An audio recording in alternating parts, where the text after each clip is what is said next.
জাতীয় কংগ্রেসের আগে আজকের বিক্ষোভ মিছিলে দলে দলে যোগ দেন। যোগ দিলে আবার কোন দিল্লি যন্তর মন্তরের শিক্ষার্থীদের উপর লাঠিচার্জ করা হবে। এর জবাব তোমায় দিতে হবে, নইলে এই সংগ্রাম।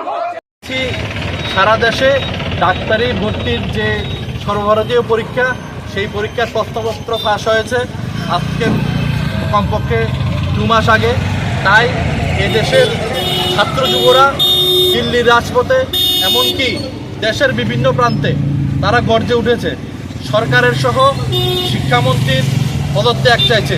তার মধ্যেই এই মোদী সরকার দেশের ছাত্রছাত্রীদের উপর, সচেতন নাগরিকের উপর যেভাবে পৈশাচিক আক্রমণ চালাচ্ছে দেশের বিভিন্ন জায়গায়, এবং আমরা দেখতে পেয়েছি যন্তর মন্তরে যেভাবে নারকীয় ব্যবহার, তার সঙ্গে পৈশাচিক ব্যবহার চলছে, এটি কোনোভাবে কাম্য নয়। তার জন্য আমরা যুব কংগ্রেস এই দক্ষিণ জেলার, তারপর আমাদের জেলা কংগ্রেস, সবাই আমরা এই পৈশাচিক আক্রমণের বিরুদ্ধে আজ সরব হয়েছি।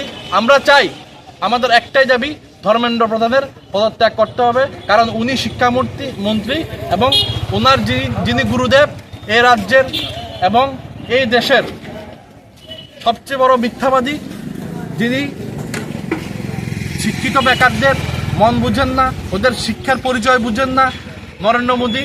আমরা সামনে ওনারও পদত্যাগ চাইব। এবং যিনি অমিত শাহ স্বরাষ্ট্রমন্ত্রী, এই পৈশাচিক আক্রমণ দেশের বিভিন্ন জায়গায় করছে ছাত্রছাত্রীদের উপর এবং যুবকদের উপর, অভিভাবক এবং দেশের মানুষের উপর, সেই অমিত শাহরও আমরা পদত্যাগ চাইছি।